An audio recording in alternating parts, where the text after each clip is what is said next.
오늘 주신 본문의 말씀 가지고 당연한 것 아니라 은혜입니다. 당연한 것 아니라 은혜였습니다. 오늘 이 고백으로, 이 주제로 하나님 말씀을 증거하도록 하겠습니다. 이스라엘 백성이 430년 동안 종노릇하였던 애굽에서 그들의 힘으로, 자력으로, 군사력으로, 외교력으로, 정치력으로 애굽을 탈출하고 자유하기란 이건 불가능한 일입니다. 0.0000001%의 가능성도 없었습니다. 단언컨대 그들이 자기의 힘으로 애굽을 탈출하여 구원받을 수 있는 가능성은 제로입니다. 그러나 하나님이 하셨습니다. 10가지 재앙으로 애굽을 치시고 그 시퍼런 홍해를 갈라서라도 그들을 건지시고야 말았습니다. 그들을 구하시고야 말았습니다. 오늘 그 모형이 바로 우리 성도의 삶의 모형인 줄 믿습니다. 그들은 이제 가나안을 향해 걸어가는 백성들이고 하나님께 속한 자들입니다.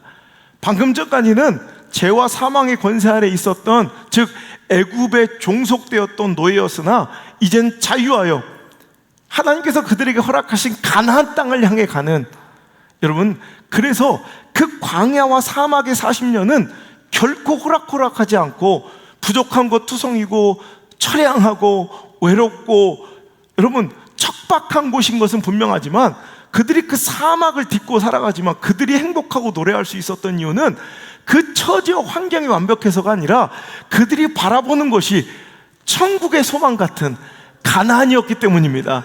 오늘 우리의 삶의 모델이 바로, 우리 인생의 모델이 바로, 우리 신앙생활의 모델이 바로 출애굽입니다. 우리의 힘과 능력으로는 도저히 구원받을 수 없었던 죄와 사망의 노예였던 우리들을 하나님이 건지셨습니다. 할렐루야. 우리의 능으로는 도저히 할 수 없었던, 제로, 그냥 가능성이 아예 없었던 우리들을 하나님이 전적으로 은혜 베풀어 주셔서 천국 백성 삼아주시고, 이제 우리는 이 땅을, 이 광야 같은 인생을 정말 나그네처럼 처량하고 외롭고 힘들고 부족한 것 투성인 이 광야 땅을 우리는 걸어가야 되겠지만, 발 딛고 오늘도 살아가지만 완벽해서도 아니고 풍성해서도 아니고 오늘 모든 것이 행복해서도 아니고 모든 것이 갖춰져서도 아니고, 다만 우리가 바라보는 시선이 천국이기에, 천국의 소망을 바라보기에 오늘 우리는 행복을 노래하며 감사를 외칠 수 있다는 것입니다.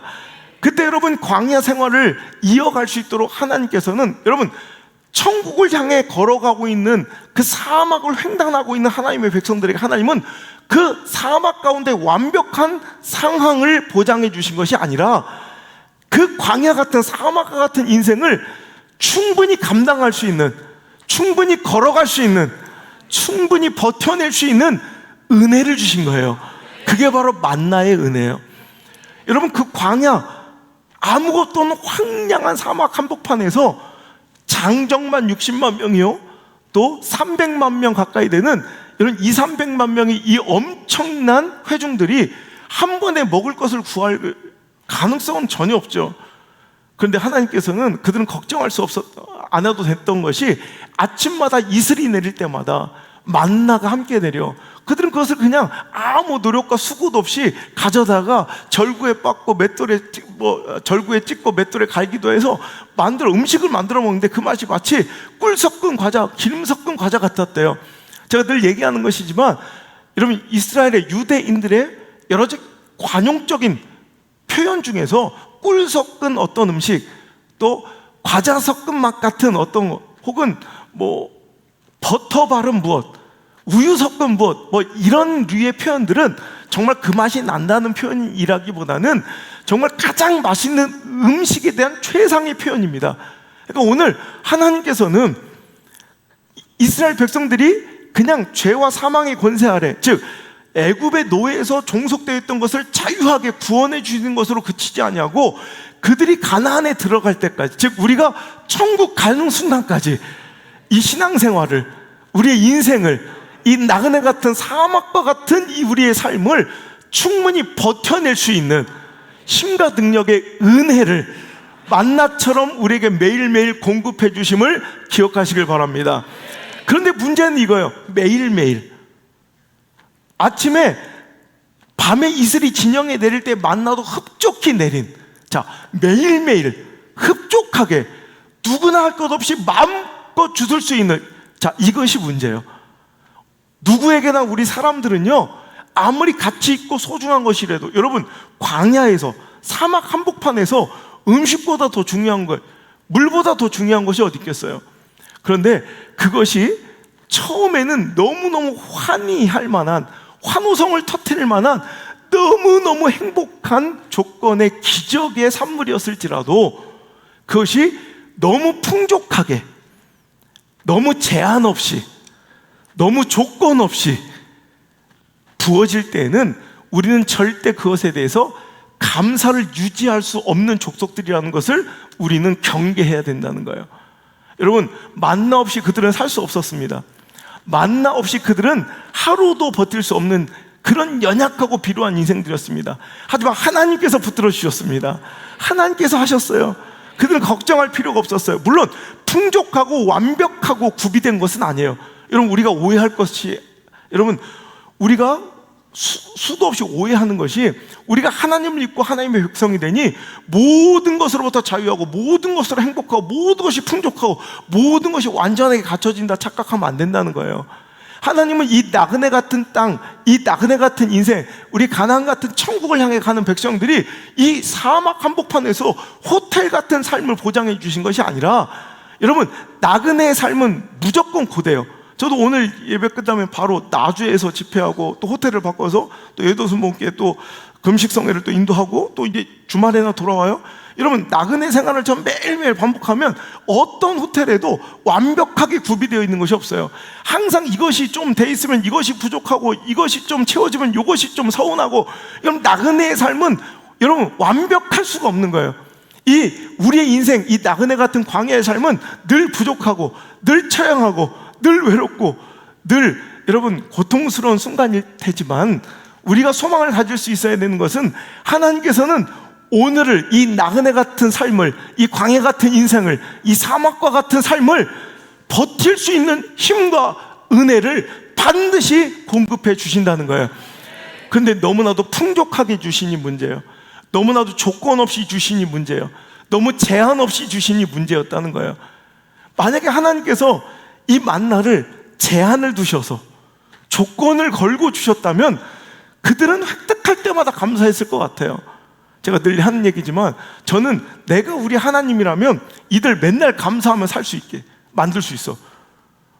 하나님은 이걸 잘 모르시는 것 같아. 이스라엘 백성한테 만나를 너무 풍족하게 주시고 제한 없이 주시고 날마다 주시고 조건 없이 주시니까 이 사람들이 먹다가 물려가지고 만나 쪼가리를 하찮게 여기고 만나에 대해서 불평하지만, 내가 우리 하나님이어서 봐, 일단 풍족하게 주면 안 돼. 깐당깐당하게 줘야 돼. 그리고 제한 없이 주면 안 돼. 제한을 둬야 돼. 예를 들어서 매일 아침마다 먹으니까 문제예요. 선착순 500명 이래야 돼. 너무 잔인한가? 여러분, 200만 명 중에 선착순 10,000명, 200대 1이요.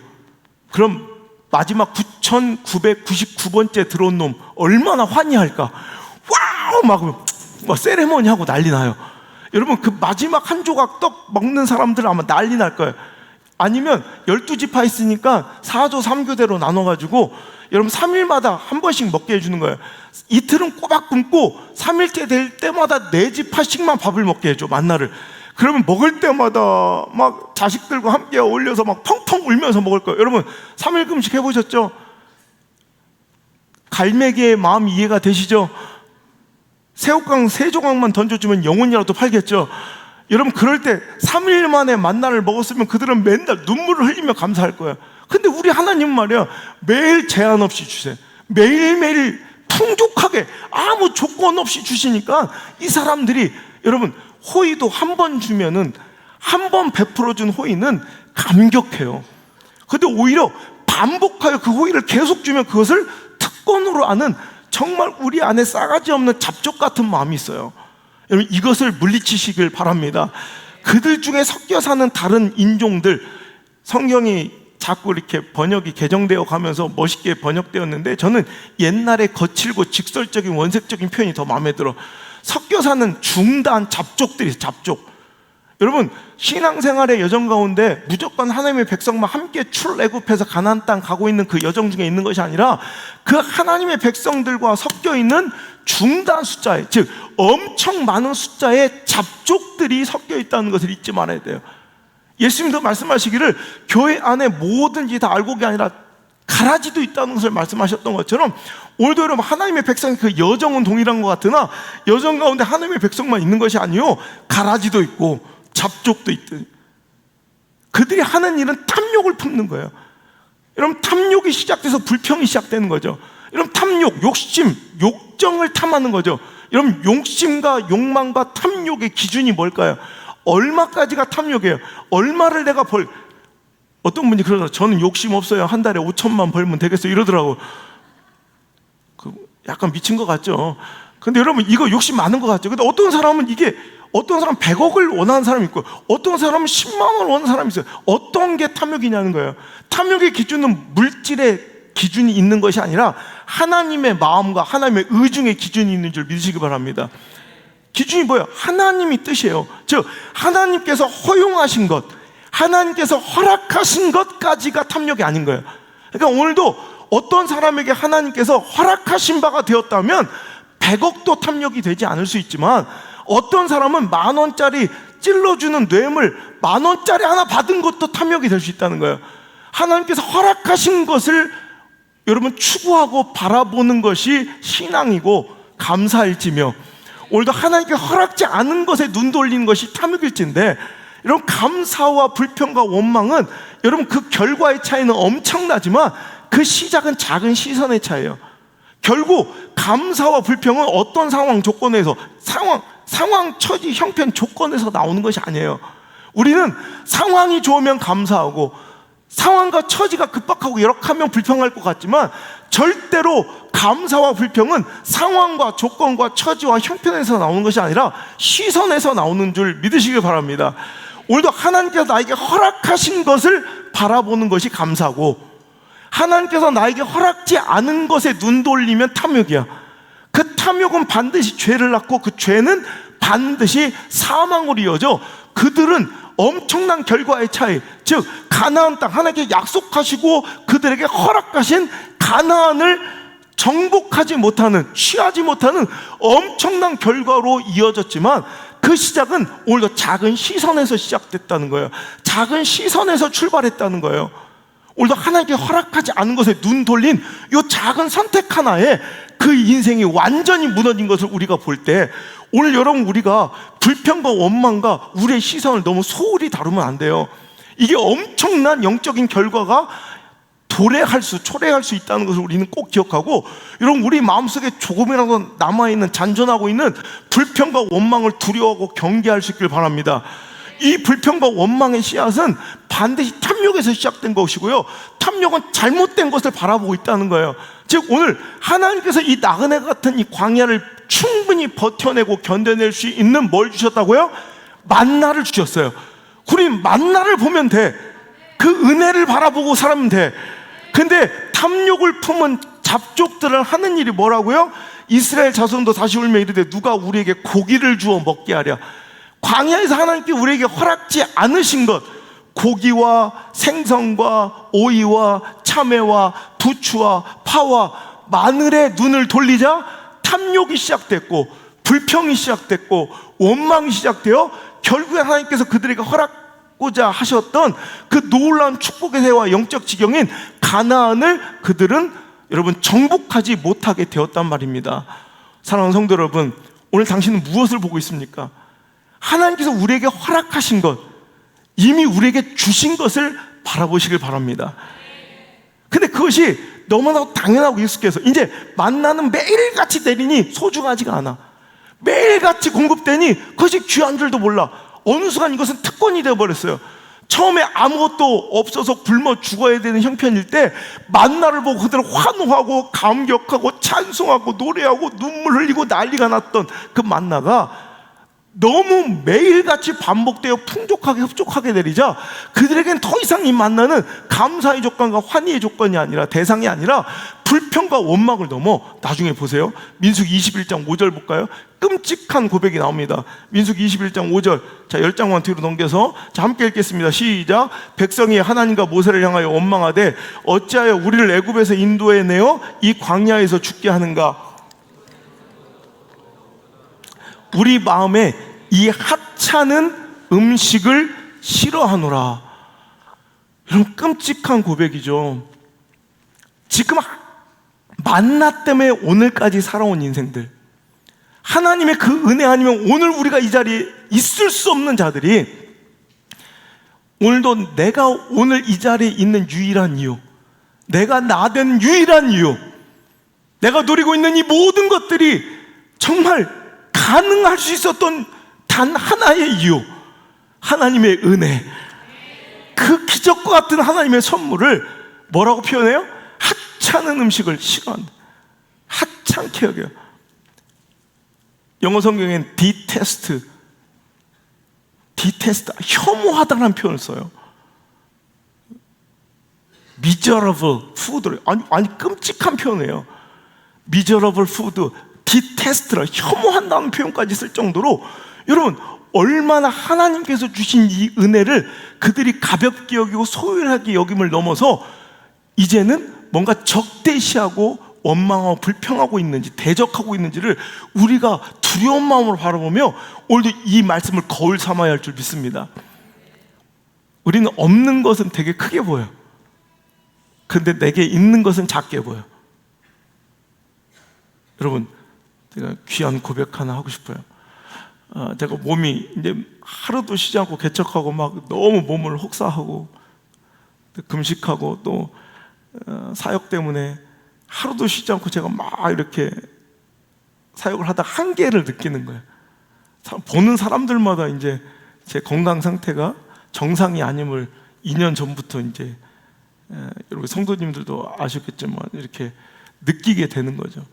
뭐 피를 쏟고 뭐 이거 내 정신이 아닌 거예요. 그러니까 일정이 하도 많으니까 막 그냥 내 자신을, 내 몸을 속이는 거예요. 난 피곤해서 지금 쓰러져야 맞는데 막 커피를 막 몇 리터씩 마시면서 빈속에 그냥 이렇게 버티는 거야. 나를 속이는, 내 몸을 속이는 거야. 그러다 어느 순간 이제 한계에 다다른 거죠. 2년 전 종합검진을 받았는데 완전히 몸 상태가 과로성으로 인해서 지방간부터 콜레스테롤부터 모든 것이 막 몸에 엉망이 돼 있는 이제 판정을 받았어요. 그리고 나서 작년 강제로 코로나19 때문에 내 삶이 조금 정리가 되고, 우리 집사님들의 강요와 우리 집사님들의 이 헌신적인 노력으로 제가 이제 막 건강을 챙겨주시기 시작해서 제가 또 이번에 종합검진을 우리 또 집사님들이 다 해주셔가지고 결과가 엊그저께 나왔어요. 그런데 그 의사 선생님이 말씀하신 거, 도대체 목사님 무슨 일이 있었냐고, 도대체 그가 무슨 일이 있었길래 몸이 이렇게 되었냐고, 모든 수치가 다 정상으로 다 돌아왔습니다. 도대체 얼마나 운동을 하셨길래 제 체근력 상태가 최하위 상태였는데 지금 정상 범주에 거의 마지막 문턱까지, 그러니까 여기서 조금만 더 올라가면 이제 정상 범위를 넘어서는, 오히려 초과하는 그런 근력 상태가 되었고, 모든 것, 간 이런 것을 한번 손상되면 회복되기가 어렵다고 그래요. 그래서 이런 것도 그냥 이 상태로 잘 유지만 해도 좋겠다고 하셨던 그 간 상태도 완벽하게 깨끗하진 않지만 거의 정상적인 수준까지 완전히 다 회복이 되었습니다. 그래서 그때 막 박수를 치고 그 방 안에서 눈물이 막 하고, 그래서 고백했어요. 이게 다 하나님의 은혜고 우리 성도님들의 덕입니다. 이렇게 고백을 했어요. 여러분 애써주시고 저를 위해서 이렇게 기도해 주시고 또 열심히 운동시켜 주시고 하신 우리 모든 집사님들, 또 우리 셀라 골프 성교회, 기포로 시나보로 축구 성교회 우리 성도님들 너무너무 감사드립니다. 하나님께 또 여러분께 고개 숙여 감사 인사를 드립니다.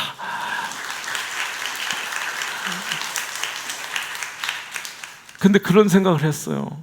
이 기적이잖아. 그때 막 눈물을 흘리고 너무 감사했는데, 우리는 무언가를 잃어버리고 이렇게 되찾으면 기적인 줄 알아요. 그죠? 모든 것을 잃어버리고 회복하면 기적이라고 생각하고 눈물 흘리고 박수를 쳐요. 그런데 여러분, 더 기적은 잃지 않도록 지금까지 유지시켜 주신 것이 더 감사, 더 기적 아니겠습니까?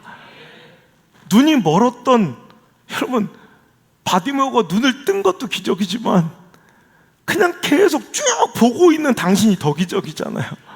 죽은 나사로가 살아난 것도 기적이지만 지금 여러분 살아계신 여러분이 더 기적 아닙니까? 여러분, 모든 것이 다 무너지고 빼앗겼다 되찾은 건강도 감사하지만 건강한 당신이 기적 아닙니까? 그냥 건강해도 너무 건강해 자기들은. 그죠? 이것도 기적이라는 거죠. 근데 우리는 빼앗겨야, 잃어야, 그 모든 것을 소유하지 못해야 남의 것을 그리워하고 남의 떡을 커 보이듯 그것만 바라보며 감사하지, 오늘 우리 하나님께서 나에게 이미 주신 것들을 바라보며 나에게 있는 것들을 감사하고 감격하지 못하는 우리를 범하며 우리에게 주신 충분한 은혜들을, 너무 그 만나들을 너무 하찮게 여기고 있는 우리들의 삶의 모습일 수도 있더라는 거예요. 여러분, 실은 너무나도 당연한 것. 여러분, 제가 어저께 막 너무 또 운동을 많이 하고 또 새벽에 또 축구 성기에 끌려 나와서 또 나 좀 쉬어야겠다고, 이제 진짜 못 뛰겠다는데 아니라고 계속 뛰어야 된다고. 나 진짜 내 몸은 내가 알잖아요. 자기들이 아는 게 아니라. 근데 아니라고 뛰라고. 목사 오늘 막 이제 내 골 놓고 쓰러졌어요.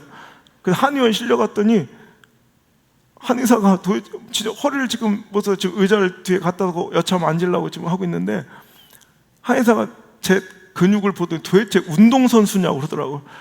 얼마나 운동을 했든지 이 근육들이 막 펌핑이 돼가지고 특히 왼쪽 등 근육이 퉁퉁 부어있대. 도대체 어떤 운동을 이렇게 열심히 하시냐. 그래서 운동선수 수준으로 근육이 지금 막 완전히 펌핑이 돼 있다는 거예요. 그래서 지금 허리가 지금 작살이 났는데, 난 생각해요. 그러니 또 감사야. 우린 여러분, 잃은 것을 되찾은 게 감사가 아니라 잃지 않고 지금까지 가지고 있는 모든 것들이, 눈 뜨고 있는 거, 맛있는 음식 씹는 거, 팔이 자유로운 거, 내 다리로 걷는 거, 보고 있는 거, 이렇게 예배하는 거, 자유롭게 우리가 신앙생활 하는 거, 이건 전혀 감사하지 않잖아요. 왜? 너무나도 일상적이고 당연한 것 같으니까. 근데 여러분, 당연한 것 아니죠. 은혜였죠. 이거 기적입니다. 제가 여러분 동두천이나 파주, 포천 집회 가면, 제가 저번에 얘기했죠. 389라고 있어요. 저기 포천에 보면 389라고 조그만 다리 하나가 있는데, 그 이름이 389인 것이 예전에 6.25 처음 터졌을 때 거기가 6.25 경계선이었대요. 휴전 처음 터질 때는 그 남북의 경계선이 그 다리였다는 거예요. 그래서 389야. 근데 이번 전쟁 터지고 나서 다시 한번 휴전선이 그어지면서 38선이 조금 그 동네가 밀려서 그 위에까지 올라가서 그 주민들이 대한민국 주민이 된 거야. 옛날에 행정구역상으로는 북한 조선노동당 막 거기가 되는 거야. 그런데 지금 이쪽으로 휴전선이 좀 올려가면서 그 마을이, 그래서 거기 유명한 일동갈비, 여러분 잘 아시는 일동 막걸리, 막 이런 게 거기 생긴 거예요. 그 사람들은요 펑펑 울어요. 만약에 이 휴전선이 옛날처럼 조금만 밑에 있었으면 자기들은 지금 김일성을 찬양하고요, 우리처럼 아버지 사랑합니다가 아니라 아바이 사랑합니다 이러고 있어야 돼. 근데 여러분, 우리는 지금 이 밑에서 자유롭게 행복을 누리고 있다고 감사하는 거예요. 여러분, 오늘 우리가 사는 이 자유 대한민국이 얼마나 감사한 땅입니까? 근데 젊은 사람들은 불평과 원망을 하며 이 땅을 헬 조선이래. 아니, 이 땅이 헬 지옥이면 어디 가서 살 거야? 난 그런 애들을 조금 모아다가 한 8대 정도 대절해서 휴전선으로 38선 너머로 보내고 문을 잠궈버려야 돼. 거기 가서 얼마나 힘들고 이 나라가 얼마나 행복한 나라인지 좀 알았으면. 저는 북한에 갔다 왔잖아요. 평양에 가보면 북한 사람들은 평양은 북한이라고 생각을 안 해요. 평양은 뭔가 자기들이 갈 수 없는 새로운 나라라고 생각할 정도로 평양은 일반 주민들이 들어가지도 못해요. 평양 땅을 밟아볼 수 있는 사람들만 해도 북한에 선택받은 1% 안에, 상위 1% 안에 들어간 사람들만이 평양 땅을 밟아라도 보는 거예요. 저는 그 평양 땅에 일주일 동안 최고의 대우와 시설에서 있으면서도 단 하루도 더 있기 싫을 정도로 정말 처참한 땅이 바로 북한이에요. 근데 오늘 우리는 이 자유 대한민국에 살면서 얼마나 감사를 드려요. 여러분, 이거 감사하셔야 돼요. 누군가는 이 땅에 우리가 누리는 이 아무것도 아닌 자유를 누리려고 목숨을 걸고, 몇 년 전에 오천성이라는 이 하사는 기관총 20발을 넘게 맞으면서 기어서라도 생명을 걸고 넘어와야 되는 땅이 오늘 여러분 우리가 살고 있는 이 땅인 줄 믿으시길 바랍니다. 우리가 구원받아 이렇게 살아가고 있는, 이렇게 예배하고 찬양하고 있는 것이 얼마나 기적입니까? 저희가 어떻게 구원받을 수 있는, 어떻게 의로운 자가 될 수 있는 자들이란 말입니까? 우리 서로를 보십시오. 좀 마음 단단히 먹고 보세요. 옆 사람 얼마나 놀랄 수도 있으니까. 여러분, 우리는 정말 서로를 보며 기적임을 느껴야 합니다. 정말 우리의 힘으로는, 자력으로는 도저히 구원받을 수 없는 자들을 하나님께서 기적과 같은 은혜로 우리를 건져 주셨다는 말입니다. 여러분, 이렇게 우리가 예배하고 마음껏 찬양하는 이 공간이 어느 순간 익숙해져 버리니, 이것이 당연해져 버리니 더 이상 우리에겐 감사가 흘러넘치지 않죠. 오히려 조금만 뭐가 부족해도, 뭐 온도만 조금 나하고 안 맞아도 춥니, 덥니, 끼니, 짧으니, 졸리니, 배부르니, 배고프니, 맨날 하는 얘기가 졸려 죽겠다, 배고파 죽겠다, 배불러, 배 터져 죽겠다, 뭐 심심해 죽겠다, 바빠 죽겠다, 그러다 진짜 죽는다. 그죠? 여러분, 맨날 우리는 완벽하게 맞춰주지 않은 것들에 대해서 불평하고 있지만 그냥 이 자리가 기적입니다. 하나원을 출소하면서 세터민들이 북한을 넘어와서 이제 우리나라에서 바로 정착할 수 없으니 하나원에서 몇 달 동안 교육을 받고 세상에 나오게 되는데, 그 출소하는 과정 가운데 인터뷰 현장을 본 적이 있는데, 젊은 사람들이 수두룩한, 여러분 탈북도 체력이 있고 뭔가 미래 소망이 있는 사람들이 내려오니까 거의 젊은 사람들이 대다수잖아요. 그런데 맨 끝에 70살이 넘은 할아버지 한 분이 계시는 거예요. 여러분, 놀라운 일입니다. 우리나라하고는, 북한하고는 완전히 다른 나라예요. 북한은 지금 우리나라 60년대 초반의 생활도 하지 못하고 있어요. 우리나라 아세요? 60년대 초반만 해도 우리나라 평균 수명이 55세, 60대가 안 됐거든요. 그러니까 그때 60년대 초반만 해도 환갑잔치를 동네에서 크게 했어요. 62살, 62세 환갑만 해도 장수했노라고 축하하고 축복하며 막 그냥 다 노인 취급을 했지만, 지금은 60이 환갑잔치 누가 합니까? 환갑잔치 하는 사람도 없어요. 지금 그 사람 아주, 환갑은 노인정, 동네 노인정에 들어가지도 못해. 언니들한테 두드려 맞아요. 젊은이 싸가지 없이 들어왔다고. 옛날에 저기 충남 어떤 도시에 그런 일이 있었으니까 80살 왕언니들이 젊은 68살밖에 없는 어느 젊은 애가 자꾸 노인정에 들어오니까, 야, 너 오지 마. 근데 몇 번 경고를 했는데 왔대. 그랬대. 전문용어로 다구리라고 하는데, 할매들이 막 때려가지고 뭐 병원에 실려간 적이 있어요. 뉴스에 나왔다고. 요즘엔 60살은 어디 뭐 젊은 축에 속하지 뭐. 근데 북한은요, 아직 60세가 평균 수명이 안 될 거예요. 그러니까 거기서 70살이 넘은 사람은 우리 느낌으로는 한 100살 가까운 정말 고령의 노인이에요. 저는 그런 상황을 아니까, 아니 지금 살면 얼마나 며칠이나 더 살겠다고 이 위험천만한 도전을 해서 이 대한민국에 넘어왔을까, 난 궁금한 거야.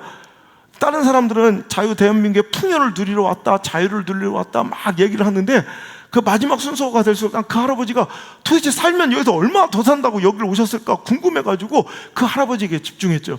그 할아버지가 자기 순서가 되자 인터뷰를 하는데, 참 만사가 귀찮다는데 툭 내뱉은 한마디가 제 마음을 울렸어요. 내래 아무것도 필요 없습니다. 내래 그저 죽는 날까지 목청 터지도록 찬송 한번 실컷 불러보려고 하시오. 그래. 여러분, 북한에서 그분은 할머니로부터 대대로 이어져 오는 복음을 전수받은 진짜 그리스도인들이었던 거예요. 여러분, 북한에도 기독교인들이 있습니다. 그들은 숨어서, 가정교회에서, 지하교회에서 숨어서 예배할 때 누구한테 들키고 발칵될까, 소리 새어나갈까 봐 여러분 이불을 겹겹이 뒤집어 쓰고 우리처럼 막 토해내는 마음껏 부르는 찬양이 아니라 속으로 삭히는 찬양, 삼키는 찬양. 아처럼 모든 것이 은혜 이렇게 내뱉는 게 아니라 나 같은 죄인 살리신 그내 고마워 이렇게 매일 삼키는 찬양, 내뱉지 못하는 찬양만 하다가 어느 날 그런 생각이 들더라는 거예요. 내가 이 땅에 살면 얼마나 더 살겠나. 그러니 내가 자유 대한민국으로 가자. 가다가 발각되어 걸려 죽으면 천국 가면 그만이고, 혹시 하나님의 은혜로 살아 내가 대한민국에 도착한다면 난 이제부터 죽는 날까지, 그 순간까지 목청 터지도록 찬양 한번, 찬송 한번 실컷 부르다 천국 가겠노라고 여러분 목숨 걸고 온 할아버지가 계시더라는 거예요. 오늘 우리가 마음껏 부르는 그 찬양 한 곡조 부르기에 어떤 사람은 목숨을 거는 거예요. 우리가 누리고 있는 자유의 한 날을 누리기 위해 어떤 사람은 생명을 거는 거예요. 여러분, 오늘 우리가 그 기적과 같은 하루를 살고 그 기적과 같은 한 번의 예배를 드리고 그 기적과 같은 찬양을 할 때 절대로 소홀히 할 수 없음을 기억하시길 바랍니다. 당연한 것, 익숙한 것, 늘 곁에 있는 것에 때로는 가장 큰 감사의 제목일 때가 많습니다. 여러분, 오늘 그러니 내 주변에, 내 곁에 너무 익숙해지고 편해져서 그게 은혜인 줄도 감사인 줄도 몰랐던 그 많은 것들이 다시 한번 감사로 회복되려면 우리가 시선이 다시 하나님 나에게 허락하신 그 기적과 같은 선물의 은혜에 집중돼야 할 줄 믿습니다. 우리 처음 주님 믿었을 때, 주님 알았을 때 얼마나 감격하며 찬양했습니까? 그런데 10년, 20년, 30년, 40년, 50년 연수가 더해지고 신앙의 연조가 깊어지고 신앙의 세수가 길어지니 어느 순간 이 자리가 그냥 당연히 내 자리인 듯 싶고요, 어느 순간 이 자리가 당연히 내 자리인 듯 싶어질 때가 있습니다. 하지만 그럴 때 정신 차려야 합니다. 만나는 하나님의 은혜입니다. 오늘 나를 살게 하고 오늘 내가 나 된 모든 이유, 그 은혜를 하나님의 은혜와 선물로 기억하며 감사할 수 있는 성숙함이 저와 여러분에게 있기를 주의 이름으로 축복합니다. 간단한 거예요. 지금 나에게 주신 것, 나에게 있는 것, 이거 바라보면 감사해요. 나에게 허락지 않은 거 하나님 언젠가 주실 테지만 지금 나에게 주시지 않은 거, 고기, 생선, 오이, 참외, 부추 이런 거 바라보면 그때부터 불평과 원망과 탐욕과 죄, 사망의 씨앗이 여러분 내 마음속에, 삶 속에 심겨진다는 것을 꼭 기억하시고 오늘 시선을 다시 돌리시길 바랍니다. 하나님 주시지 않은 거, 허락지 않은 것에 눈 돌릴 것이 아니라 하나님 나에게 이미 주신 많은 것들, 그것들을 좀 바라볼 수 있는 영적 시선의 고정이, 영적 시선의 전환이 오늘 이 시간 일어날 수 있기를 주 예수 그리스도의 이름으로 간절히 소망의 말씀을 드립니다. 코로나19 시대를 지나가면서 얼마나 감사한 줄 몰라요. 왜냐하면 이전에는 당연했던 것들, 우리가 모여 예배하는 것이 이제 당연한 것이 아닌 줄 알았죠. 제가 이전에 계속 설교할 때도 내가 예배 드리는 거 아니다, 내가 나와주는 것 아니다, 내가 교회 다녀주는 것 아니다, 그렇게 선포하고 설교하면서 내가 아무리 예배 드리고 싶어도, 내가 아무리 찬양하고 싶어도, 내가 아무리 하나님 일을 하고 싶어도 할 수 없는 그때가 올 것이다. 그러니 하나님께 기회 주셨을 때, 허락해 주셨을 때 정말 더 전심으로 목 놓아 하나님 찬양하고 예배하고 하나님의 일 기쁘게 감당하자 말씀드렸습니다. 그때 여러분 진짜 이런 날이 오면서 여러분 예배도 내가 오고 싶다고 오는 것이 아니라 여러분 신청하고 제안받고 못 들어오고, 여러분 오늘도 못 들어온 사람 서울에서도 내려오신 몇 가정이 못 들어오셨는데, 여러분 이거 옛날에 꿈도 꿀 수 없었던, 보세요, 못 들어오는 거예요. 여러분 이게 당연한 게 아니라 마음껏 내가 마음껏 찬양할 수 있는 거, 이거 당연한 건 줄 알았더니 여러분 이제 마스크가 곧 벗겨지고 마음껏 예배하는 그날이 와도 이것이 당연한 것이 아님을 꼭 좀 기억할 수 있는 저 여러분 되시길 주 여러분 축복합니다. 제가 허리를 다치고 나니까, 또 어저께 또 너무 무리하다가 허리를 다치고 나니까 그것 때문에 짜증나고 불편한 게 아니라 또 감사한 거예요. 지금까지 누리고 있었던 게 또 당연한 것이 아니었다는 것을 또 깨닫게 해주신, 이게 원래 내 모습인데 또 다시 허리가 아프니까 야, 이게 지금까지 기적이었구나 생각하면서 얼마나 감사한지 몰라요. 오늘 여러분 뭘 보고 계세요? 왜 불평하고 다시 울며 통곡하고 계세요? 왜 서운하고 섭섭해하고 계세요? 왜 원망하고 불평하고 계세요? 하나님 나에게 주시지 않은 것이 또 보이죠? 여러분 보세요. 하나님 나에게 주신 것이 얼마나 많은지. 여러분 그걸 보는 게 감사해요. 그거 바라보는 작업이 바로 신앙이고요. 제가 우리 이름만 대면 다 아는 큰 기업의 회장님이 어저께 전화가 오셔서 기도 좀 해달라고. 뭐 유명한 회장님이에요. 근데 알고 보니까 저랑 똑같이 요 취업착 허리를 다쳐 지금 수술하셨는데 수술이 또 잘못돼가지고 재수술을 들어가셔야 돼. 너무 고통스럽다고.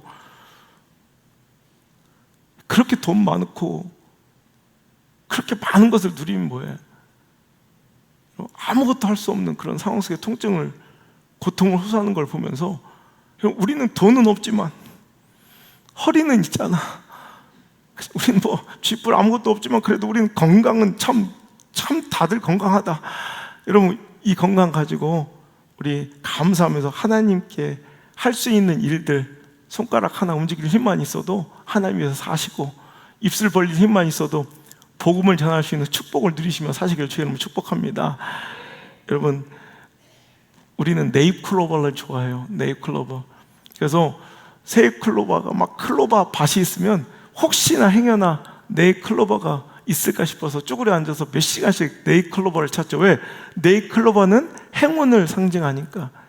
여러분 그거 아세요? 꽃말이 네잎클로버는 행운이지만 새잎클로버는 행복이랍니다. 참 이것이 인생의 교훈인 것 같아요. 우리는 네잎클로버 같은 특이하고 이색적이고 뭔가 서프라이즈한 어떤 막 특이한 일을 감사라고 생각하며 늘 행운을 쫓아 살지만 실은 널리고 널린 행복을 간과하며 살고 있을 때가 많다는 거예요. 실은 우리는 행운의 네잎클로버를 쫓을 자들이 아니라 이미 우리에게 널려있는 행복을 누리고 살아야 할 줄 믿습니다. 여러분 우리는 지금 교회를 처음 오시는 분들도 내 삶에 하나님께서 나를 창조하신 그 DNA로 이미 나는 하나님의 존재를 알아요. 그러니까 이미 DNA로 나는 하나님의 존재를 아는 것이, 보세요. 우리는 교회 지금 처음 나와서 이제 정착하셨지만 우리 새성도들도 그러잖아요. 새해가 되면 새해 복 많이 받으세요라는 표현을 많이 써요. 새해 복 많이 받으세요. 그죠? 보면 많은 사람들이 자기 가치관과 주장으로는 내가 열심히 해서 내가 돈 벌고 내가 이뤄냈다고 주장은 하지만 자기도 모르게 고백을, 복은 누구에게로부터 오고 나는 그것을 받는다고 생각하는 DNA로 이미 알고 있는 하나님의 존재예요, 이게. 근데 여러분 다 내가 노력해서 내가 했다고 생각하지만 그 이면에 나는 누군가의 존재로부터 복을 받고 있다고 다 생각하고 서로 축복해요. 복 많이 받으세요. 복 많이 받으세요. 여러분 이것이 맞는 거예요. 복은 하나님께서 우리에게 주시는 것인데, 그럼 복을 주신다면 받을 그릇이 필요하지 않습니까? 그죠? 그릇이 바로 감사예요. 복을 담는 그릇. 아무리 복이 많이 우리에게 와도 그 담을 그릇이 없으면, 여러분 이 용기가 있으니, 이 그릇이 있으니 물이 여기 담겨져 있지, 이 물이 그릇이 없다면 그냥 흩어져서 내가 목마를 때 이렇게 마실 수 있는 물이 될 수가 없다는 거죠. 의미 없고 가치 있는 존재가 될 수 없다는 거예요. 그죠? 오늘도 하나님께 우리에게 많은 은혜를 주셔도, 축복을 주셔도 그 복을 담을 수 있는, 은혜를 담을 수 있는 그릇이 준비되어 있지 않으면 우리 가정과 삶 가운데 다 쏟아지고, 여러분 축복과 은혜는 내 것이 될 수가 없어요. 여러분 감사가 그렇게 중요해요. 받을 더 큰 은혜와 복을 구하지 말고 이제 하나님 주신 하나님 복을 담을 수 있는 그릇을 좀 넓힐 수 있는 저와 여러분 됐으면 좋겠어요. 감사가 커지면, 즉 축복을 담을 그릇이 커지는 것인데, 깊이와 넓이가 동시에 넓어지면 제일 좋을 것 같아요. 감사가 커진다는 것, 첫 번째로 감사의 크기가 커지면 돼요. 크기적인 측면에서 내가 하나님께 감사하는 것이 이전보다 더 커져. 그러니까 옛날엔 이런 일이, 동일한 서프라이즈한 일이 있을 때마다, 정말 특이한 응답이 있을 때마다, 하나님의 계획하신가 섭리가 있을 때마다, 느껴질 때마다, 옛날에 그것을 뭐 10,000원밖에 표현 못했던 사람이 100,000원이 표현을, 이러면 감사가 커지는 거예요. 그건 뭐 알아서 할 일이고, 뭐 이런 것까지 제가 강요할 수는 없고 유치하게. 여러분, 그런데 또 하나 감사의 그릇이 커질 수 있는 비결은, 여러분, 그 감사의 용량을 크게 할 수 있는 건 감사의 범위를 넓히는 거예요. 이전에 내가 감사로 전혀 인지하지 못했던 것들까지도 감사네, 감사네, 이것도 은혜였네, 이것도 은혜였네. 그러다 보면 감사의 범위가, 즉 그 감사의 그릇이 넓어질 줄 믿습니다. 일상적인 거, 너무 익숙해진 거, 너무 내 삶 속에 가까우고 곁에 있어서 소홀히 대하고 있는 것들까지도, 야, 이것도 은혜다, 내가 이렇게 구원받은 거 은혜다, 내가 이 자유 대한민국에 살고 있는 거 은혜다, 내가 이렇게 예배드리고 있는 거 이게 기적이다 라고 고백할 수 있는, 여러분, 당연해 보여서 전혀 우리가 감사 한번 할 수 없었던, 고백 한번 할 수 없었던 것들이 감사로 오늘 이어진다면 오늘도 감사의 그릇은 넓어질 것이고 그것에 담기는 축복과 은혜는 더욱더 커지게 될 줄 믿습니다. 여러분, 우리 자녀들이 이렇게 함께 있는 거, 또 자녀들 위해 기도할 수 있는 거, 자녀들 때문에 속 썩는 거까지도 얼마나 은혜인 줄 몰라요. 제가 이렇게 안수기도를 잘 안 하는 걸로 유명하지만 어쩌다 이렇게 안수기도를 할 기회가 있으면, 특별히 우리 교회도 아기를 갖지 못하는 가정들이 기적처럼 다 아기를 가졌잖아요. 또 제가 집회하는 가운데서도 기도할 때 그런 일들이 좀 많이 있어가지고 한 분이 그런 문제로 찾아오셨어요. 안수를 하다 보면 기도할 때 느낌이 있습니다. 암 환자들보다 더 절박하고 간절한 기도가 바로 그 기도예요. 불임 부부들의 그 임신을 원하는 간절함이 얼마나 느껴지는지, 손대고 기도하는 저까지도 가슴이 먹먹해서 울 때가 한두 번이 아니에요. 제 또래 40 중반이 넘어가신 한 부부가, 여러분, 그 정도면 우리는 거의 대부분 포기하잖아. 근데 간절히 기도를 청하며 오셔서 할 수 없이 기도를 해드려야 되는 상황이 되었는데, 아내분이 화장실 간 사이에 그 남편분이 이렇게 얘기하는 거예요. 목사님, 저는 아내를 너무너무 사랑합니다. 그래서 아내와 단둘이 얼마든 행복하게 정말 사랑하며 살 수 있는데, 아내의 유일한 소망, 내가 너무너무 사랑해서 내 목숨도 아깝지 않은 내 아내의 유일한 단 한 가지 소망이 자기 배로 낳은 아이 한번 품어보는 것이 내 아내의 소망일진데, 내 사랑하는 그 아내의 그 소망 하나를 못 이뤄준 자기가 너무너무 가슴이 아프다는 거예요. 그래서 하는 말이, 목사님, 뭐 그럴 리 없겠지만 하나님께서 만약에 제 심장을 꺼내서 믹서기에 갈아 그 아내에게 한 잔을 마시게 한다면 내 아내가 임신할 수 있겠노라 말씀하셔 주신다면, 자기는 1초도 머뭇거리지 않고 자기 심장 꺼내 바쳐 드린다는 거예요. 오늘 여러분, 자녀로 인해 고민하는 분들 많죠. 자녀 문제로 속 썩는 분들 계시죠. 이거 축하받을 일입니다. 실은 감사한 일입니다. 실은 당신이 그렇게 속상해하며 하는 그 자식 때문에 속 썩는 그 일이, 누군가는 심장을 꺼내 바쳐서라도 한 번만 해보고 싶은 일일 수도 있으니까요. 오늘 여러분, 내 삶에 너무나도 익숙하고 당연한 것들을 하찮게 여기고 소홀히 여기는 삶은 먼저 하나님에 대한 무례함이고, 또한 여러분이 누리고 있는 그 일상들을 너무너무 소중한 기적처럼 기도하고 있는 어떤 분들에게는 무례함일 수도 있다는 거 꼭 기억하시고, 주어진 그 오늘과 우리의 삶을 더욱더 정직하고 더욱더 성실하고 더욱더 열심히 살 수 있는 저 여러분 되시길 주 여러분 축복합니다. 여러분, 세상 사람들도 다 하는 지혜예요. 결국 소중한 건 늘 가까이 있고 곁에 있고 너무나도 익숙해지고 당연해 보이는 것들이 실은 가장 소중한 것이라는 것을 이제 세상 사람들 아는 지혜를 하나님의 자녀들이 이 지혜를 망각하고 살아가니 안타까운 거죠. 조용필이 노래합니다. 이제 그랬으면 좋겠네. 아세요? 이건 거의 복음성가에 가까운 노래라고 생각해요. 네가 떠날 때부터 다시 돌아올 줄 알았네. 익숙해진 이 자리, 편히 쉴 수 있는 곳, 많은 것을 찾아서 멀리만 떠났지. 하지만 결국 뭐예요? 소중한 건 모두 뭐예요? 잊고 산 건 아니었나. 이젠 그랬으면 좋겠어. 소중한 건 곁에 있다고 먼 길 떠나려는 사람에게 말했으면 이래. 먼 길 가봤자 소용없다는 거예요. 결국 소중한 건 여기 있어서 결국 돌아오게 될 거라는 거예요. 이게 지혜예요. 파랑새도 그렇잖아요. 치르치르와 미치르가 행복을 주는 파랑새를 먼 길 찾아 헤맸지만 집에 돌아와 포기하고 돌아와 보니 집안에 세상 안에 그 파랑새가 있더라는 거죠. 어린 왕자도 얘기하죠.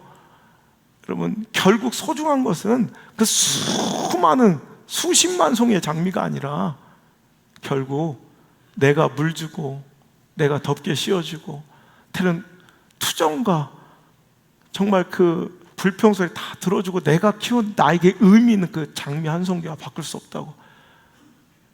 아무리 세상 수많은 것들이 널려 있어도 내 곁에 있는 가장 소중한 것, 그거 하나 지키는 것이 행복의 비결인 줄 믿습니다. 그러니까 여우가 또 행복의 비결 알려주죠. 그래, 맞아, 내가 너에게 비밀 알려줄게. 원래 소중한 것은 눈에 보이지 않아. 어렸을 땐 이해되지 않았던 이 말이 이해가 되더라고요. 원래 소중한 것은 눈에 보이지 않아. 왜? 소중한 것은 투명이기 때문이 아니라 원래 소중한 것일수록 너무 곁에 있고 너무 익숙하고 너무 평범하고 너무 당연해 보여서 이게 소중한 줄 모른다는 뜻일 것 같아요. 여러분, 너무 소중한데 눈에 보이지 않은 것들이 오늘 눈에 보이는, 다시 영의 눈이 활짝 열려, 감사의 눈이 활짝 열려 다시 보이는 축복이 있을지어다. 여러분,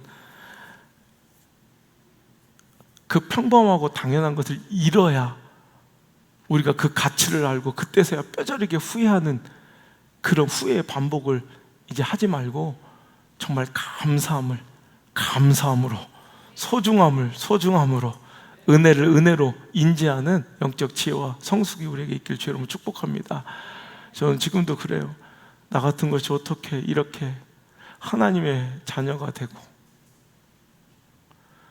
이렇게 찬양하고 예배하며 내가 전도 대상자가 아닌 게 얼마나 감사해.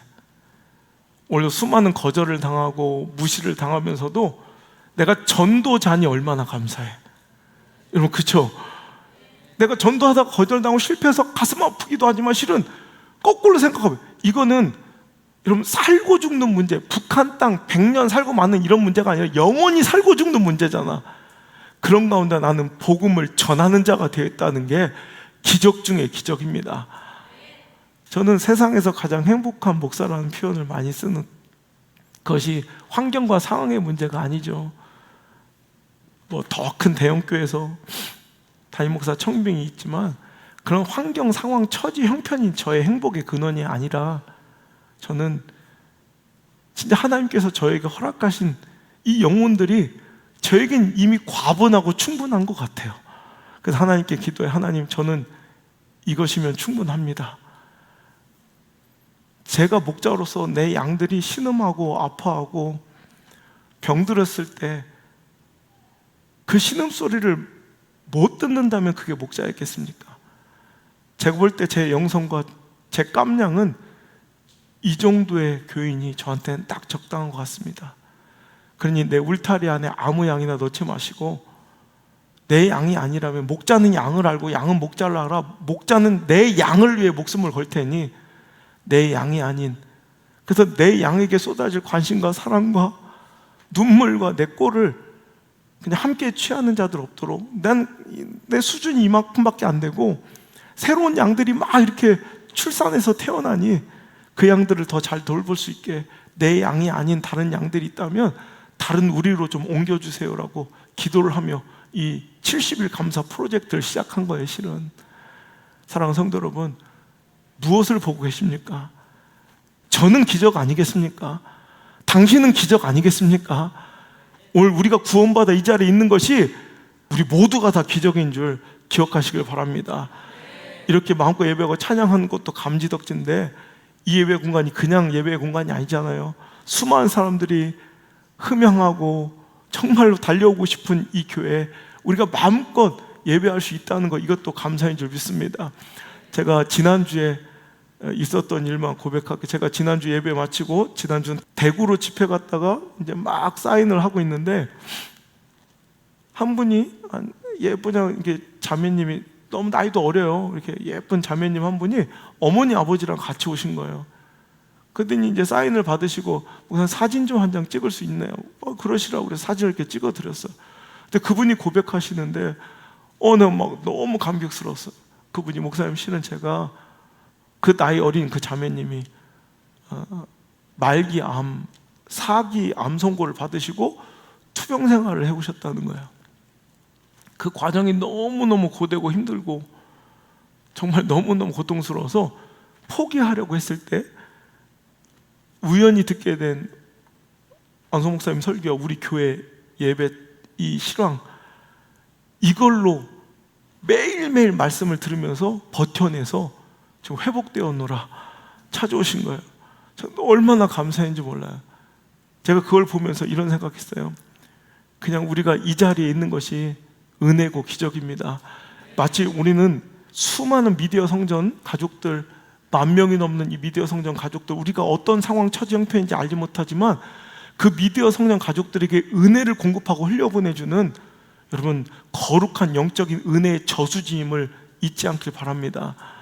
그래서 저수지가 오염돼 버리면 공급되는 모든 물들이 썩었기 때문에 여러분, 그들을 살릴 수가 없어요.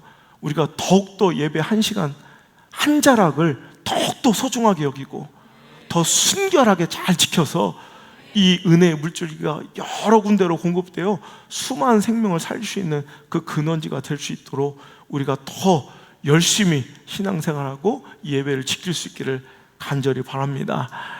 여러분, 이스라엘 백성이 왜 만나에 대해 감사하지 않은 줄 아십니까? 너무 풍족하고 너무 일상이어서 무제한적으로 주어져서도 그렇지만 또 한 가지 이유는 그것이 영원히 계속될 것이라고 착각했기 때문입니다. 기억하십시오. 절대로 영원한 것이 없습니다. 우리가 당연하게 지금 익숙하게 누리는 이것들도 언젠가는 끝이 있습니다. 젊음도, 건강도, 우리의 생명도, 아름다운 내 주변의 이 당연한 관계도 분명히 끝이 있습니다. 그러니 오늘 하나님께서 기회 주셨을 때 그걸 더 소중히 누리며 감사할 수 있길 바랍니다. 예배도, 은혜도, 나에게 맡겨주신 사역도, 직분도, 일할 수 없는 그 밤이 오기 전에 더욱더 소중하게, 정직하게 다뤄주시기를 간곡히 부탁의 말씀을 드립니다. 거짓말처럼 매일 공급되던 그 만나는 이스라엘 백성들이 가나안 접경에 이르자 그 40년의 연한이 지나자 거짓말처럼 멈춰버리고 지금은 전설처럼, 정말 신화처럼 되어버린 것 아시죠? 오늘도 우리에게 주어진 그 큰 은혜와 기적들이 어느 순간 멈춰지면 그때부터는 오늘 매일 누리던 그 익숙해져서 너무 흔해 빠져 하찮아 보이던 그것이 여러분에게 가장 소중하고 그리운 그날이 올 수도 있습니다. 제가 유학 시절에 찍었던 사진들을 보관해 놓은 박스를 아버님, 어머님이 보내주셔서 보니까 영국 유학 시절에 그때는 필름 사진이니까 제한적이잖아. 찍는 것도 지금 저 디지털처럼 막 찍을 수 있는 것도 아니니까 그 필름 24방, 36방에 최대한 소중한 것을 담아야 되는데 대부분 사진이 타워브릿지, 빅벤 혹은 버킹엄 궁전, 뭐 이런 사진만 수두룩한 거예요. 여러분, 이게 뭉탱이로 있어요. 그리고 유럽 배낭여행 할 때 찍었던 파리 에펠탑 사진이 한 거짓말 조금 못해서 500장은 넘는 것 같아. 여러분, 제가 지금 30년이 지나서, 20년이 지나서 여러분 일본의 유학 사진, 런던의 유학 사진을 여러분 빅벤 사진, 타워 브리지 사진, 뭐 에펠탑 사진, 뭐 몇백 장 되는 거 제가 일일이 볼까요, 안 볼까요? 절대 쳐다도 안 봐요.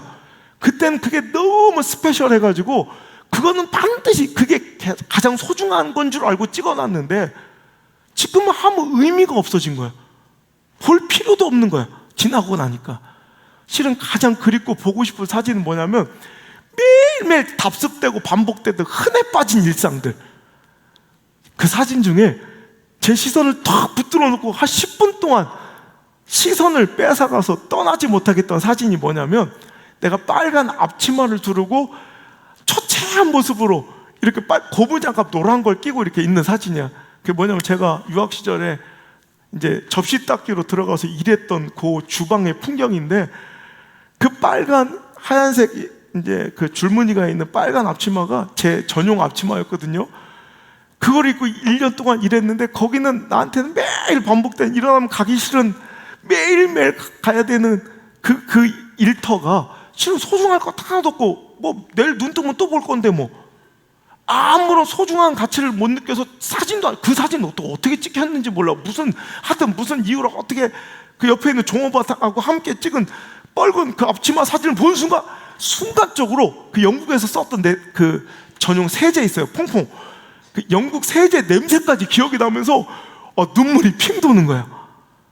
근데 그래서 찾아보니까 매일 반복됐던 내 수업 시간에 그 우리 교실에 부딪히고 살았던 내 친구들, 매일 반복했던 그 학교 생활의 일상들의 그 교실 사진은 정작 없더라고.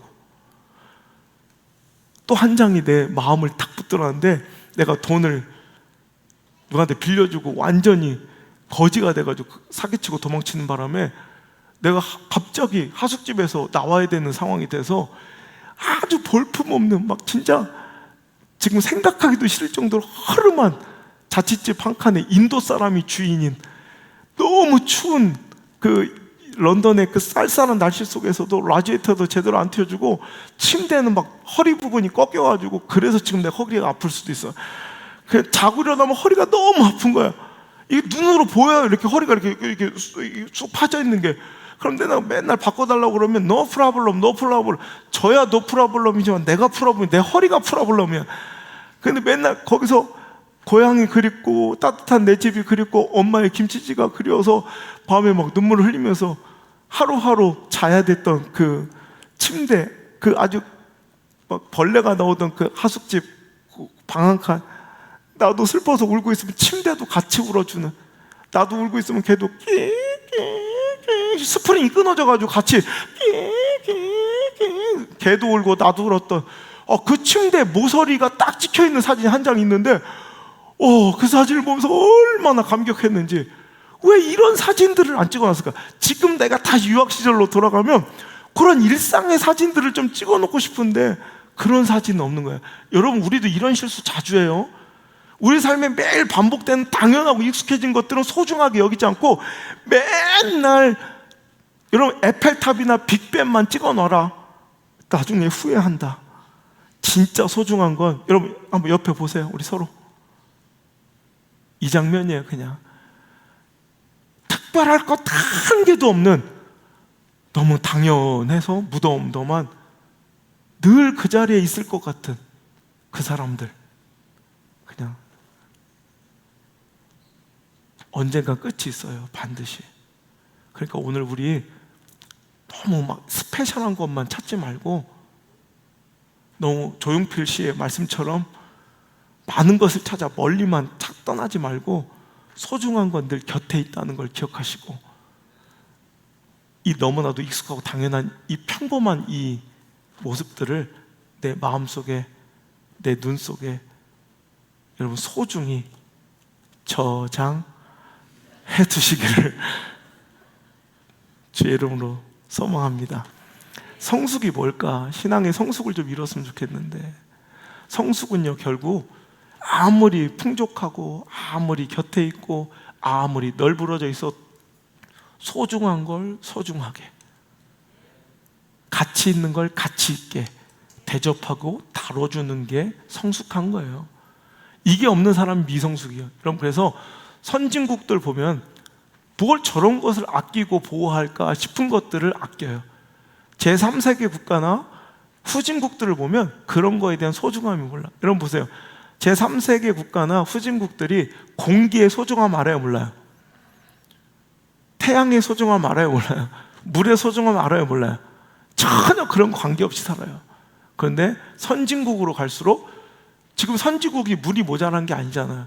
지금 산소가 숨을 못 쉴 정도 아니잖아요. 그런데도 선진국으로 갈수록 소중한 걸 소중한 것으로 알아서 지금부터 소중하게 다루고 지키고 있더라는 거예요. 성숙한 그리스도인 되십시오. 아무리 익숙하고 널브러져 있고 영원할 것 같아도 하나님 주신 만나 같은 당신의 은혜가 있어요.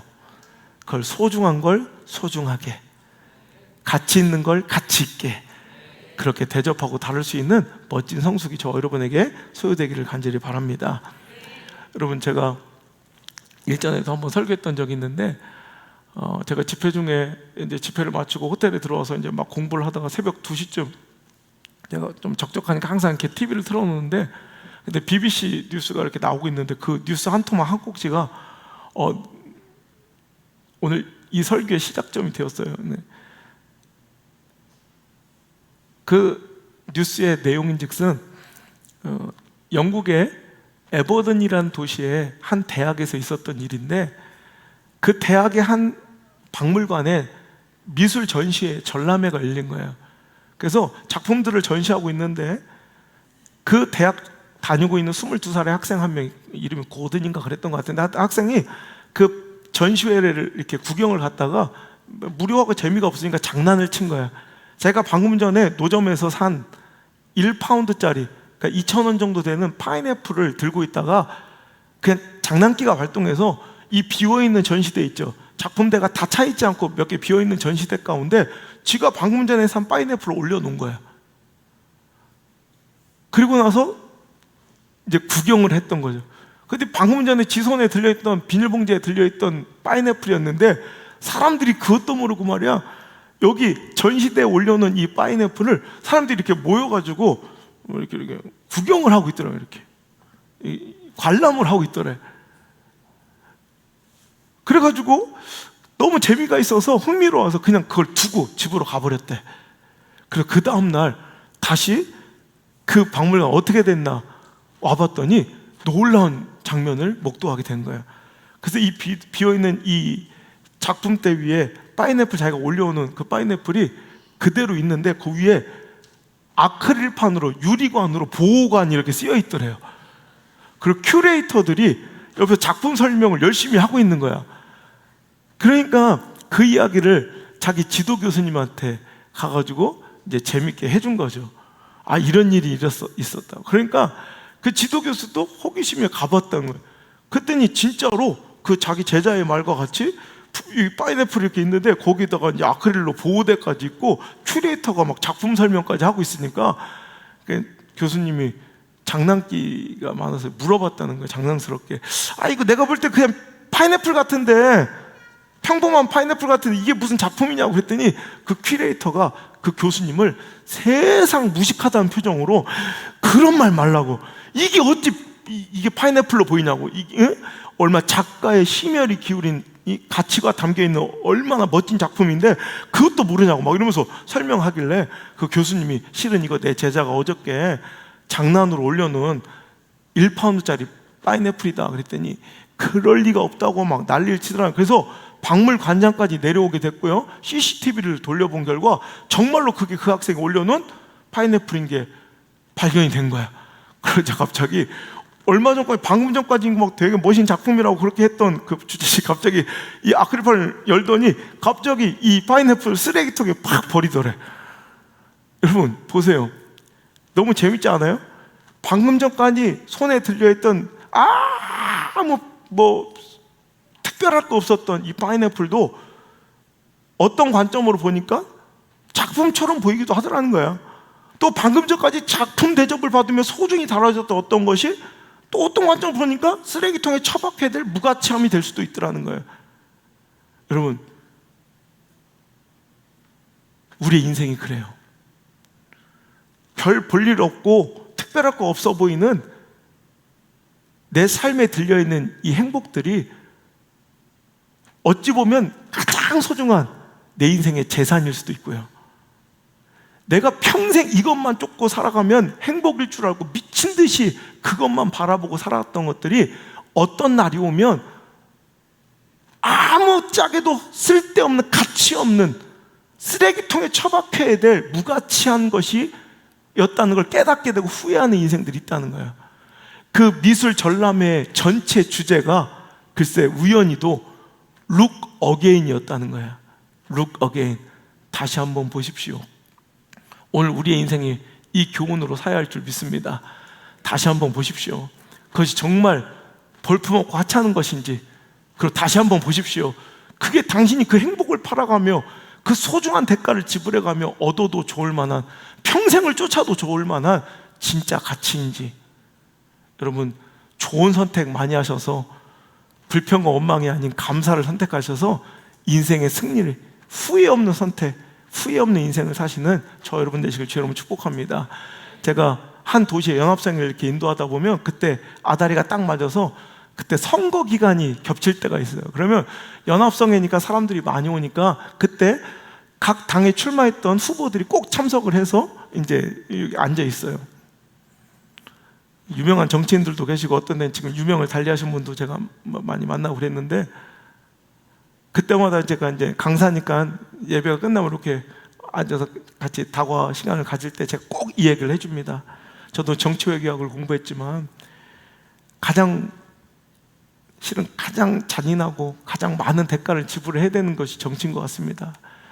근데 이 중에서 누군가 한 명은 당선되고 누구는 떨어지겠지만 이거는 꼭 기억했으면 좋겠습니다. 정말로 당신이 쫓고 있는 것이 그 많은 것을 포기해도 좋을 만한 가치인지, 그 행복을 대가로 지불해서 얻어도 나중에 후회하지 않을 가치인지는 꼭 한번 생각해 보셨으면 좋겠습니다. 제가 이 충고는 꼭 드려요. 우리도 마찬가지예요. 오늘도 미친 듯이 쫓고 있는, 이것만 얻으면 행복할 것 같은 그것을 위해서 수많은 행복을 포기하는데 그것이 정말 나중에 내가 후회하지 않을 가치인지를 잘 점검해 보시고, 또 혹은 특별하지 않아 정말 하찮게 여겼던 그것들이 정말 그 하찮게 여겨도 좋을 만한 정말 그런 값없는 것들인지 잘 한번 look again, 영적인 시선 전환을 한번 다시 해보셔서 소중한 것을 소중하게 다시 한번 잘 점검하고 대화할 수 있기를 주의 이름으로 축복합니다. 이혜령 교수가 쓴, 여러분 잘 알려진 사랑하는 딸에게 굿나잇 키스라는 책이 있습니다. 딸을 먼저 떠나보내야 됐던 아비의 슬픔이 담겨있는 책입니다. 고 이민아 목사가 아버지보다 먼저 천국에 갔을 때 이혜령 교수는 그 슬픔을 장례식장에서 금할 수 없다고 합니다. 복받쳐오는 그 슬픔 가운데 그가 곰곰이 생각해 보니까 그 슬픔의 원인과 이유는 다시는 이 땅에서 내 딸을 볼 수 없었다는 슬픔도 슬픔이겠지만 더 자신을 처참하게 만드는 슬픔의 근원지는 그거였다고 합니다. 왜 내가 그 당연하고 평범하고 일상적인 것들을 내 딸과 함께 해주지 못했는가에 대한 자책감 때문에 오는 후회와 슬픔이 더 컸다는 거예요. 그래서 쓴 책이 바로 딸에게 굿나잇 키스라는 책을 쓰게 된 것인데, 그의 고백에 의하면 이런 고백이 있습니다. 자기 젊은 시절에 저처럼 막 강의하고 집필 활동하느라고 여념이 없었던, 우리나라 최고의 지성 아닙니까? 인문학의 대가이니까. 집필과 강의에 막 여념이 없었던 젊은 날 이혜령 교수의 서재를 자기 딸 어린 미나가 활짝 열고 들어와서 펄짝펄짝 뛰면서 아빠를 불러대더란 거예요. 아빠 이거 보세요. 제가 새 잠옷을 선물 받았어요. 너무 이쁘죠? 라고 아빠한테 계속해서 얘기하는데 그것을 봐줄 여유가 없었더라는 거예요. 그래서 미나야, 아빠 바빠, 좀 조용히 좀 해줄래? 하고 그 딸을 돌려보냈다는 거죠. 축 처진 어깨로 슬퍼하며 자기 방으로 향했던 그 미나, 그 어린 모습이, 그 뒷모습이 생각나 자기는 마음이 너무 아팠다는 거예요.